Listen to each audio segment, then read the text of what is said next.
একটা মানুষ মারা গেলে ওই মুমূর্ষ থেকে যা করছেন সবই বিদাত। একটু খেয়াল করেন তো, 1 মিনিট বলি। লোকটা মরে মরে জান যায় যায়, লোকটা মরে মরে জান যায় যায়, কি করতে হবে বলেন তো? লাক্কিনু মাউতাকুম লা ইলাহা ইল্লাল্লাহ। ওর পাশে সূরা ইয়াসিন পড়া বিদাত, কোরআন মাজিদ পড়া বিদাত। কোরআন মাজিদ পড়ে তার কিছু উপকার করতে পারবেন না, সূরা ইয়াসিন পড়ে তার কিছু উপকার করতে পারবেন না। আপনি পাশে বলছেন লা ইলাহা ইল্লাল্লাহ, সেও যদি কোনো সময় মুখ দিয়ে লা ইলাহা ইল্লাল্লাহ বলে, তাহলে সে জান্নাতে চলে গেছে। আল্লাহ রাসূল বলছেন, মান কানা আখিরু কালামি লা ইলাহা ইল্লাল্লাহ ফাদাখাল জান্নাহ। মানুষের জীবনের শেষ কথা যদি লা ইলাহা ইল্লাল্লাহ হয়, তাহলে সে জান্নাতে চলে গেছে। এবার লোকটা মারা গেছে, সাদা কাপড় দিয়ে ঢেকে দেন। আপনি তাড়াতাড়ি কেবলামুখী করলেন কেন? সাদা কাপড় দিয়ে ঢেকে দিতে এটা হলো সুন্নাত, কেবলামুখী করা এটা হলো বিদাত। 3, অজু দিয়ে গোসল দিতে হবে। অজুর অঙ্গগুলি আগে ধুইতে হবে, কুলি থেকে নিয়ে, নাকে পানি দেওয়া থেকে নিয়ে, হাত থেকে নিয়ে, মুখ থেকে নিয়ে, মাথা থেকে নিয়ে অজু করার পরে গোসল দিতে হবে। অজু করিয়ে গোসল দেন। পেট চেপে পেশাব পায়খানা বের করলেন কেন? এরই নাম বিদাত। উঠিয়ে বসিয়ে পেশাব পায়খানা বের করলেন কেন? এরই নাম বিদাত। এখন নখ কাটলেন কেন? এরই নাম বিদাত। নখ বড় রাখতে পাবে না কেউ। উপস্থিত বৈঠকের মুসলিম বোন, মেয়ে শোনো, তোমার হাতে নখ বড় কেন? দেখো তো, তোমার বাপ নেই, তোমার হাতে নখগুলো বড় বড় কেন? নবীগণের বৈশিষ্ট্য 10টি। নবীগণের বৈশিষ্ট্য 10টি। কয়টি? 10টি। 1, দাড়ি বড় করতে হবে। 2, মোচ কেটে ফেলতে হবে, চাঁচা যাবে না, মোচ কেটে ফেলতে হবে। 3, অজু গোসলের সময়তে গিরাগুলি ভালো করে ধুইতে হবে। 4, পেশাব করার পরে পানি দিয়ে পবিত্রতা অর্জন করতে হবে, নইলে ঢেল। 40 কদম হাঁটা যাবে না ঢেল নিয়ে, খক খক করে কাশা যাবে না ঢেল নিয়ে, পায়ের উপরে পা উঠানো যাবে না ঢেল নিয়ে। পেশাব করে পানি দিয়ে পবিত্রতা অর্জন করতে হবে। বগলের লুম উঠিয়ে ফেলতে হবে, নারী পুরুষ একই হুকুম। বগলে ব্লেড ব্যবহার করা যাবে না। নিচের লুম পরিষ্কার করতে হবে, নারী পুরুষ ঊর্ধ্বে টাইম 40 দিন, যেভাবে সম্ভব, যা দিয়ে সম্ভব, তবে 40 দিন নারী পুরুষ একই হুকুম। নখ কেটে ফেলতে হবে, কাজফুল আসফার। শুক্রবারের দিন, বৃহস্পতির দিনে হিসাব করতে হবে, একটুকু বড় হয় না যেন। মেয়েদের নখ বড় আছে, আপনার মেয়ে এ শিক্ষিতা মেয়ে নয়, এ হচ্ছে বন্য বর্বর অশিক্ষিতা মেয়ে। নখে নেইল পালিশ দিতে পাবে না মেয়েরা। নখে নেইল পালিশ দেওয়া ইহুদি খ্রিস্টানদের পতিতালয়ের মেয়েদের বৈশিষ্ট্য। নখে নেইল পালিশ দেওয়া কার বৈশিষ্ট্য? ইহুদি খ্রিস্টানদের পতিতালয়ের মেয়েদের বৈশিষ্ট্য নখে নেইল পালিশ দেওয়া। মহিলারা হাতে মেহেদি দিবে, হাতের নখে তো দিবেই, পায়ের নখে দিতে হবে। মহিলারা হাতের নখে এবং পায়ের নখে মেহেদি দিতে বাধ্য, দিতেই হবে। একজন মহিলা আল্লাহ রাসূলের কাছে একটা পত্র দিয়েছিল। তা আল্লাহ রাসূল পত্রটা নেওয়ার পরে বলছেন, কি ব্যাপার, এই হাতটা পুরুষের না মহিলার? পুরুষের যদি হয় তাহলে মেহেদি নেই, ভালো কথা। মহিলার যদি হয় তাহলে মেহেদি নাই কেন? মহিলার হাতে মেহেদি ছিল না, তিনি নিন্দা করলেন। তার মানে মহিলারা হাতের নখে, পায়ের নখে মেহেদি দিতে বাধ্য, দিতেই হবে। মহিলারা এমন কিছু মুখে হাতে লাগাবে যা দেখতে পাওয়া যায়, গন্ধ পাওয়া যায় না, যা দেখতে পাওয়া যায়, গন্ধ পাওয়া যায় না। বিউটি পার্লারে তারা ঢুকতে পাবে না, ঢোকা নিষেধ। ওখানে ভুরু তুলে চিকন করা হারাম, ওখানে দাঁত ছিলে চিকন করা হারাম। তবে বিউটি পার্লারে যা কিছু পাওয়া যায় সেগুলি মহিলারা মুখে হাতে লাগাতে পারে। ওরা এমন কিছু লাগাবে যা দেখতে পাওয়া যায়, গন্ধ পাওয়া যায় না। পুরুষ মানুষ এমন কিছু ব্যবহার করবে যা গন্ধ পাওয়া যায়, দেখতে পাওয়া যায় না। পুরুষ মানুষ এমন কিছু ব্যবহার করবে যা দেখতে পাওয়া যায় না, গন্ধ পাওয়া যায়। পুরুষের নখে মেহেদি দেওয়া হারাম, হাতে মেহেদি দেওয়া হারাম। কোনো পুরুষ হাতে নখে মেহেদি দিতে পাবে না। আব্দুর রাজ্জাক সাহেব, থামেন। আল্লাহর নবী দাড়িতে মেহেদি দিয়েছিলেন, যার কারণে আমাদের মেয়েরা পায়ে মেহেদি দেয় না। আপনি যে বলছেন পায়ে মেহেদি দিতে হবে, জি দিতেই হবে, দিতে বাধ্য। তো দাড়িতে দিয়েছেন যে, আরে দাড়িতে দিয়েছেন এটা একটা সুন্নাত। দাড়ি তো আল্লাহর নবী আতরও তো দিয়েছেন, আল্লাহর নবী দাড়িতে আতর লাগিয়েছেন। কিন্তু আবার যারা ঋতুবতী মহিলা গোসল করে পবিত্র হবে তাদেরকে লজ্জা স্থানে আতর ব্যবহার করতে বলেছেন আল্লাহর নবী। তা আতর যে আল্লাহর নবী দাড়িতে লাগিয়েছেন, এইবার যেখানে যেটা ব্যবহার করেছেন সেটা সুন্নাত, অতএব নখ কেটেই ফেলতে হবে, জরুরি। সকাল হয় না যেন উপস্থিত বৈঠকের মুসলিম বোন, এ মেয়ে তোমাকে সাবধান করছি, এখন বাড়িতে গিয়ে প্রথম কাজ যেটা সেটা হলো নখ কেটে ফেলা। দ্বিতীয় কাজ যেটা সেটা বাড়িতে যেন কোনো ছবি মূর্তি না থাকে, যেন কাঁকড়া না থাকে। ভেঙে চুরে ইমানদার হয়ে রাত্রে ঘুমাবা। বক্তব্যের সাথে মুনাফিকি করে রাত্রে ঘুমিয়ে জান্নাত পাওয়ার চেষ্টা করিও না, হিসাব ভুল। বলছিলাম নখ কাটা যাবে না এখন, মোচ কাটা যাবে না এখন, পরিষ্কার করা যাবে না এখন। লোকটা মারা গেছে, সব বিধান বন্ধ, নখ কাটা বন্ধ, মোচ কাটা বন্ধ, নিচের লুম পরিষ্কার করা বন্ধ। এখন শুধু অজু দিয়ে গোসল দিতে হবে, সবই বেদাত। অজু দিয়ে গোসল দিয়ে তিনটা কাপড়, ছেলের জন্য, মেয়ের জন্য, সবার জন্য, লাশটাকে তিনটা কাপড়ের উপরে রেখে দেন। তিনটাই সমান, ছোট বড় হতে পারে। ডান দিকের কাপড়টা আগে উঠিয়ে বাম দিকের কাপড়টা পরে উঠিয়ে আপনি রশি দিয়ে তিনটে বেঁধে দেন। মহিলাকে গোসল দিবে মহিলা, পুরুষকে গোসল দিবে পুরুষ। তবে স্বামী গোসল দিবে স্ত্রীকে, স্ত্রী গোসল দিবে স্বামীকে, এটাই বিধান। স্বামী মারা গেছে, স্ত্রী বেঁচে আছে, স্ত্রী গোসল দিবে, এটাই বিধান। স্ত্রী মারা গেছে, স্বামী বেঁচে আছে, স্বামী স্ত্রীকে গোসল দিবে, এটাই বিধান। একাধিক সহিহ হাদিস। এছাড়া মহিলাকে গোসল দিবে মহিলা, এছাড়া পুরুষকে গোসল দিবে পুরুষ। সম্মানিত দিনী ভাই বোন, পুরো শরীরে পানি ঢেলে দিয়ে সাবান গায়ে দিয়ে একবারে ভালো করে ডোলে গাও হাত পরিষ্কার করবে। লজ্জা স্থানে হাত লাগিয়ে পরিষ্কার করতে পারে, কোনো সমস্যা নেই। যদি কেমন কেমন লাগে তাহলে একটু হাতে কাপড় একটু ব্যবহার করবে, একটু কাপড় ব্যবহার করে ভালো করে শরীরের সব অঙ্গ ডোলে ভালো করে ঝকঝকে করে পরিষ্কার করবে। একবার, তিনবার, পাঁচবার, সাতবার ঝকঝকে পরিষ্কার হতে হবে। এটা রাসূলের হাদিসের আদেশ, একাধিক আদেশ। এরপরে জানাজা। জানাজা শুরু হওয়ার আগে কেউ বক্তব্য দিতে পাবে না, সব বিদআত, কেউ কথা বলতে পাবে না, ইমাম সাহেব বক্তব্য দিতে পাবে না। শুধুমাত্র ইমাম সাহেব বলতে পারেন, শোনেন এই ছেলে, তুমি তোমার বাপের বড় ছেলে তাই না, তুমি সালাম দিয়ে বলো ঋণ লেনদেন থাকলে আমাকে বললে আমার বাপের জিম্মেদার আমি দিয়ে দেব। কেন? ঋণ ছাড়া জানাজা নাই। আল্লাহ রাসূল জানাজা শুরু করবেন, শুরু করতে গিয়ে বলেন, এই শোনো, এ ঋণ আছে নাকি? জি। তাহলে আমি গেলাম, তোমরাই জানাজা করো, আমি গেলাম। উঠে চলে যাচ্ছেন আল্লাহ রাসূল। থামেন থামেন থামেন থামেন, আমি ঋণ পরিশোধ করে দেবো, আমি ঋণ পরিশোধ করে দেবো। আচ্ছা ঠিক আছে। তাই ছেলে বলতে পারে, বাপে বলতে পারে, বড় ভাই বলতে পারে, ঋণের কথা কোনো বক্তব্য নেই, কারো বক্তব্য চলবে না। ইমাম সাহেব কাতার সোজা করতে বলবেন, আজান না একামত নেই, কাতার সোজা করতে বলে আল্লাহু আকবার বলে হাত উঠিয়ে জানাজা শুরু করবেন। 4 তাকবীরের জানাজা। সালাম ফিরে লাশ নিয়ে যাবেন। মাথা আগে না পা আগে বিবেচনার প্রয়োজন নাই, আগে বিবেচনা করলে বিদাত হবে। 4 জন ঘাড়ে করে লাশ নিয়ে যাবে, মধ্যে নামাতে হবে, এটাই বিদাত। প্রয়োজনে 10 বার নামাবে। কাঁধ পরিবর্তন করতে হবে, এটাই বিদাত। প্রয়োজনে 10 বার কাঁধ পরিবর্তন করবে। বুঝা গেল না কথা মনে হয়? প্রয়োজনে 10 বার নামাবে, কিন্তু নামাতে হবে এই কথা বিদাত। বুঝাতে পারিনি, বুঝাতে পারলাম না?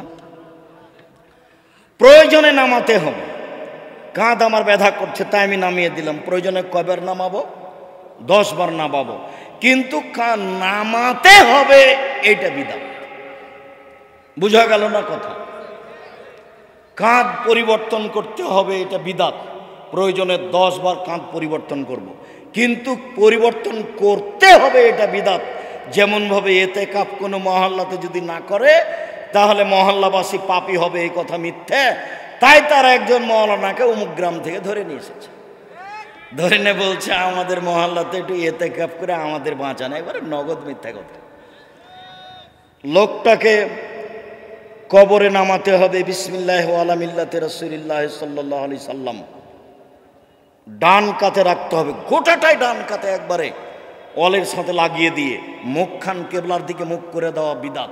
পুরোটা লাগিয়ে দিতে হবে কেবলা মুখ করে। 3 অঞ্জলি মাটি দিতে হবে। ভর্তি হয়ে গেছে, আটা মাটি লাগবে না, বাড়ি চলে যান, ডবল নেকি পাবেন। মানুষ বেশি, তাই ডালিতে করে মাটি নিয়ে সবার হাতে ছয়ে নিল, এটা হলো বিদাত।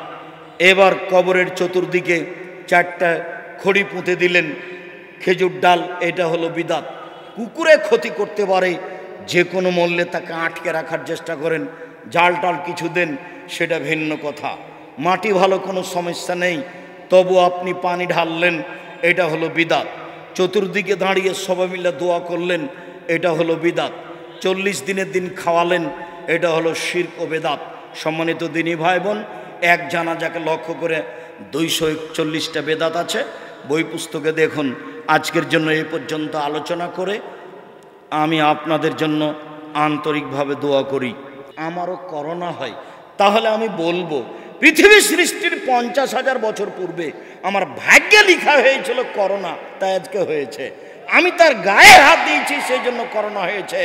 এই কথা আমি আব্দুর রাজ্জাক বিন ইউসুফ বিশ্বাস করি না। অল্প দিন বাঁচতে এসে শিরক করে মরতে রাজি নই। আমি 3 ফুট পর পর দাঁড়াতে রাজি নই। আজ থেকে কিয়ামত পর্যন্ত যদি কাবা ঘরে আর কেউ পাশাপাশি না দাঁড়ায়, তবে আমি আব্দুর রাজ্জাক বিন ইউসুফ পাশাপাশি দাঁড়ানোরই চেষ্টা করব। 3 ফুট দূরে দাঁড়িয়ে করোনা থেকে আমি বাঁচতে রাজি নই। প্রয়োজনে একাই বাড়িতে সালাত আদায় করব, কিন্তু পদ্ধতি পরিবর্তন করতে পারি না। মাস্ক এখন লাগাবো, এই যে ধুলাবালি উঠছে জীবনে আছে, সেই জন্য করোনা থেকে বাঁচার জন্য মাস্ক আমি আব্দুর রাজ্জাক বিন ইউসুফ লাগাবো না। আমিও দিয়ে ভাগ্য বাড়াতে রাজি নই, আমাকে করোনা হবে না। যদি হয় তাহলে বুঝবো এটা 50,000 বছর আগে লেখা হয়েছিল পৃথিবী সৃষ্টির। যদি সতর্কতায় বাঁচা যেত তাহলে যমুনা ফিউচার পার্কের মালিক করোনায় মারা যেত না। যারা দেশের পানি খায় না, দেশের পানি খায় না, ওরা এ দেশের পানি খায় না, বাহির থেকে পানি নিয়ে আসা খায়, টাকার অভাব নেই, ভুল হিসেবে। বিমানবালায় মেয়েটা বলছে মাস্ক লাগান, ধৈর্য ধারণ করো, মাস্ক লাগান, ধৈর্য ধারণ করো, মাস্ক লাগান, ধৈর্য ধারণ করো। আবার যখন বলেছে আমি যখন উঠছিলাম তুমি তখন দেখনি আমার মাস্ক মুখে ছিল না, দেখো আমি মাস্ক মুখে লাগাবো না, এর আগে তুমি আমাকে দেখলে নামিয়ে দিও। এখন তুমি যাকে বলার বলো, আমি মাস্ক দিয়ে করোনা ঠেকাতে রাজি নই। আমি আব্দুর রাজ্জাক বিন ইউসুফ শিরক করে 1 ঘন্টা বাঁচতে রাজি নই। যা হবে ভাগ্যে হবে, ওটা তো আমি বিশ্বাসই করি না, ওই পথে আমি নই। মাস্ক এখন লাগান, ধুলাবালি উঠছে না, অনেক ধুলাবালি আছে, জীবাণু আছে, এখন লাগিয়ে রাখেন। একটা দিয়ে একটা ঠেকান কি করে? আল্লাহর নবী বলছেন না ইউদি শাইউন আলা শাইন, রোগ ব্যাধি একজনের কাছ থেকে আরেকজনের কাছে যায় না, একজনের কাছ থেকে আরেকজনের কাছে যায় না।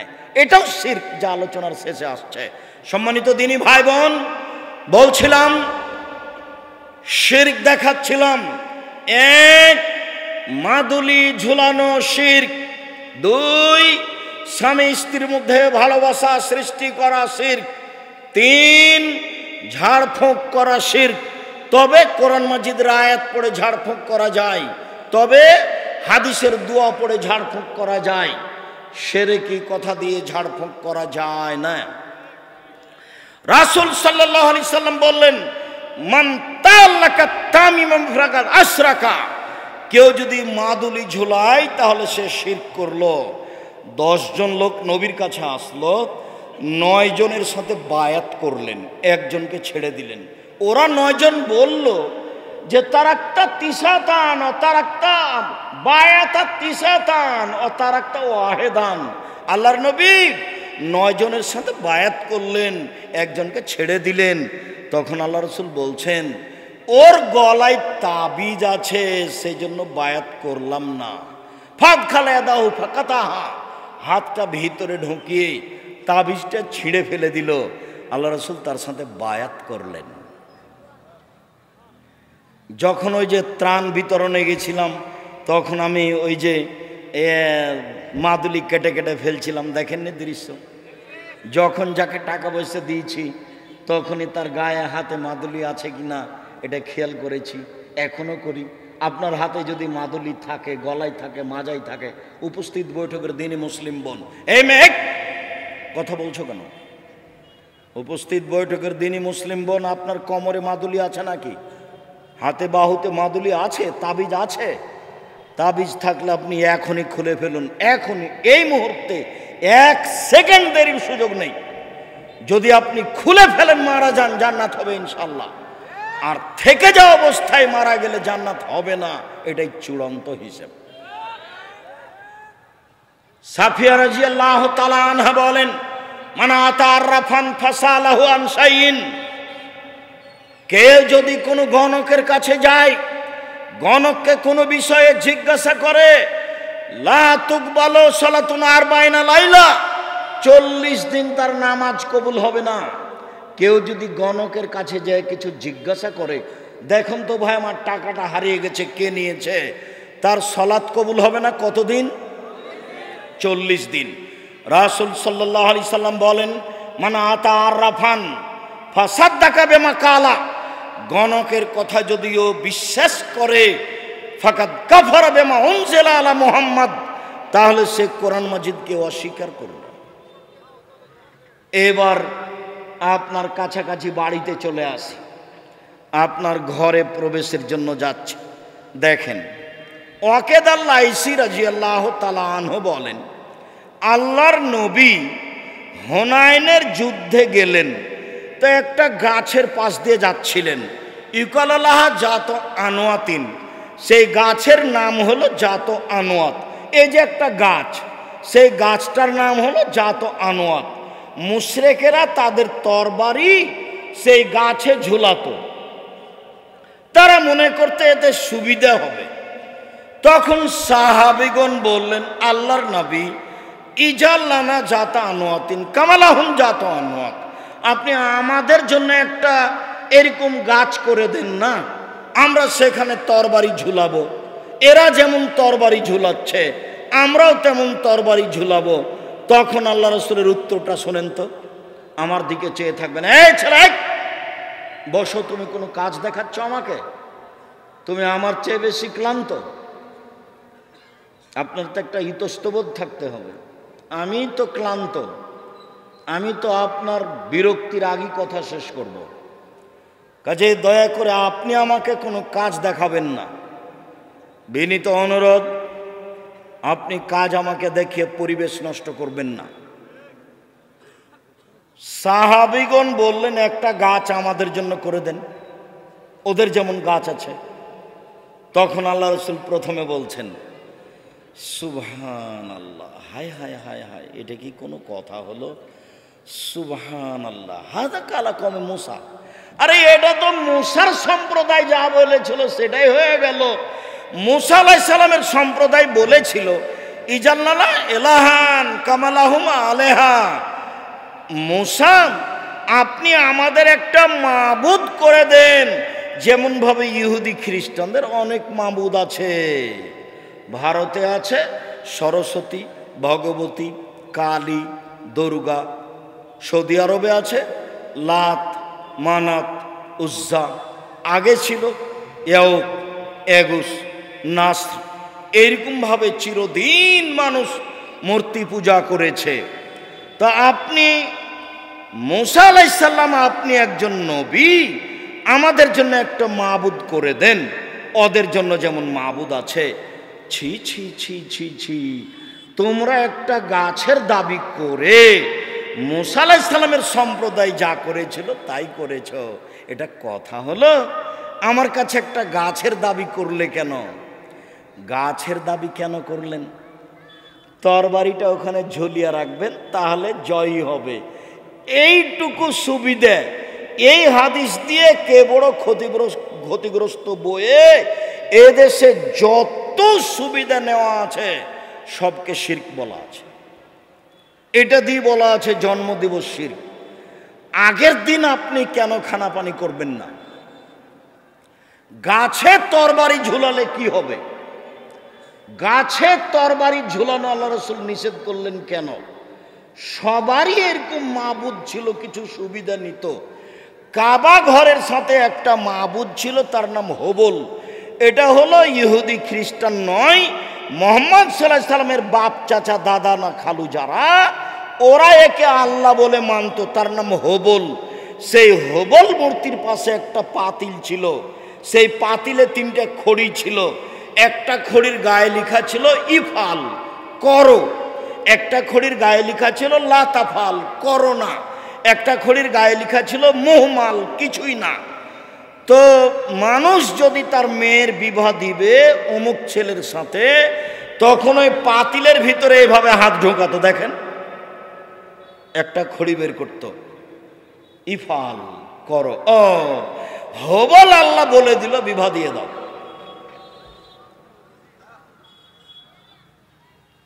লা তাফাল, করো না। হবল আল্লাহ বলে দিল বিবাহ দিতে হবে না। এই বিশ্বাসেই চলে আসছিল। বিশ্বাস, তারই নাম আকীদা, বিশ্বাস। মূর্তির সামনে কলা দেওয়া হয়েছে, জিলাপি দেওয়া হয়েছে, তারাও জানে যে খেতে পারবে না, তবুও করছে কেন? তার নাম বিশ্বাস, তার নাম আকীদা, তার নাম বিশ্বাস। সম্মানিত দিনী ভাই বোন, রাসূল সাল্লাল্লাহু আলাইহি সাল্লাম যখন কাবা ঘরে ঢুকলেন, তখন কাবা ঘরে কতটি মূর্তি ছিল? 360টি। রাসূলের হাতে একটা ছিল লাঠি। তিনি আঘাত করে মূর্তিগুলি ভাঙতে লাগলেন, আর মুখে বলতে লাগলেন, জাল হক এসেছে সত্য, ওয়াজাকাল বাতিল চলে গেছে মিথ্যা। ইন্নাল বাতিলা, নিশ্চয় মিথ্যা, কানা জাহুকা, চিরদিন মিথ্যা। এসেছে সত্য, চলে গেছে মিথ্যা, নিশ্চয় মিথ্যা, চিরদিন মিথ্যা। সব মূর্তিগুলিকে ভেঙে দিলেন। মূর্তিগুলি ছিল তার বাপের, মুহাম্মদ সাল্লাল্লাহু আলাইহি সাল্লামের পিতার। বলেন তো, মুহাম্মদ সাল্লাল্লাহু আলাইহি সাল্লামের পিতা এখানে কে? ইব্রাহিম আলাইহিস সালাম। ভুলে যাচ্ছেন? এই যে যে যে যে সেদিন বলছিলাম না, জিবরাইল আলাইহিস সালাম আমাদের নবীকে নিয়ে গেছেন সপ্তম আকাশের উপরে। নিয়ে গিয়ে জিবরাইল বলছেন, হুয়া ইব্রাহিম, হুয়া আবুকা ফাসাল্লাম আলাইহি, ইনি হচ্ছেন ইব্রাহিম, ইনি আপনার বাপ, আপনি তাকে সালাম দেন। তখন আমাদের নবী একটু আগিয়ে গেলেন, আগিয়ে গিয়ে বলছেন, আসসালামু আলাইকুম ইয়া আবি, আব্বা আপনাকে সালাম। তখন ইব্রাহিম আলাইহিস সালাম বলছেন, ওয়ালাইকুম আসসালাম ইবনি সালেহ নবী সালেহ, ও আমার সৎ ছেলে, তোমাকেও সালাম। ও সৎ নবী, তোমাকেও সালাম। এটা কে বললেন? ইব্রাহিম আলাইহিস সালাম। আমাদের নবী কি বললেন? আব্বা আপনাকে সালাম। তো ইব্রাহিম আলাইহিস সালাম কি বললেন? ও আমার সন্তান, তোমাকেও সালাম। কাবা ঘরে কার মূর্তি ছিল? ইব্রাহিম আলাইহিস সালাম। ইসমাইল ইসহাকের সম্মান করা শিরক। সম্মানিত দিনী ভাই বোন, রাসূল সাল্লাল্লাহু আলাইহি সাল্লাম যে রোগে মারা গেছেন, শেষ অসুখ, সেই সময়ে তিনি বললেন, পৃথিবীর মানুষ সাবধান থেকো, লানাল্লাহুল ইয়াহুদা ওয়ান নাসারা ইত্তাখাযু কুবুর আমবিহিম মাসাজিদা। নিশ্চয় ইহুদি খ্রিস্টানের প্রতি অভিশাপ, নিশ্চয় ইহুদি খ্রিস্টানের প্রতি অভিশাপ। ওরা নবীদের কবরকে মসজিদ তৈরি করেছে, ওরা নবীদের কবরকে মসজিদ তৈরি করেছে। রাসূল সাল্লাল্লাহু আলাইহি সাল্লাম বললেন, লা তাজালু কাবরি ওয়াসানা, পৃথিবীর মানুষ আমার কবরটাকে ইবাদতের জায়গা করো না। পৃথিবীর মানুষ আমার কবরটাকে ইবাদতের জায়গা করো না। ইন্নাল্লাহ ইয়াগযিবু আলা কওমিন, নিশ্চয় আল্লাহ ওই জাতির উপরে রাগান্বিত হন যে জাতি কবরে মসজিদ তৈরি করে। মসজিদের সাথে কবরের কোনো সম্পর্ক নেই। আল্লাহ রসুল বললেন, লা তুসাল্লু আলাইহে ওয়ালা এলাইহে ওয়ালা বাইনাহুমা, কবরের ওপরে সলাত আদায় করো না, কবরের দিকে সলাত আদায় করো না, কবরের পাশে সলাত আদায় করো না। মসজিদের ডানে কবর চলবে না, বামে চলবে না, সামনে চলবে না, পিছনে চলবে না, মসজিদের ভিতরে কবর চলবে না। এই মসজিদ সরাতে হবে, এ কথাই ঠিক। যারা এগুলো করে তারা শিরক করে। কবরস্থানে যাওয়া শিরক, কবরের কাছে কিছু চাওয়া শিরক, কবরকে মূল্যায়ন করা শিরক, পীরের কাছে কিছু চাওয়া শিরক, কবরে মানত মানা শিরক। এগুলো হচ্ছে বড় বড় শিরক। সম্মানিত দিনী ভাই বোন, বলছিলাম আমি আর আজকে বিদাতের আলোচনা করলাম না, তবে এতটুক মনে রাখতে বলছি আপনাকে, সেদিন যে ঈদের সলাতে গিয়ে যা করেছেন এগুলো সব বিদাত। রমজান মাসে যা করেছেন এগুলো সব বিদাত।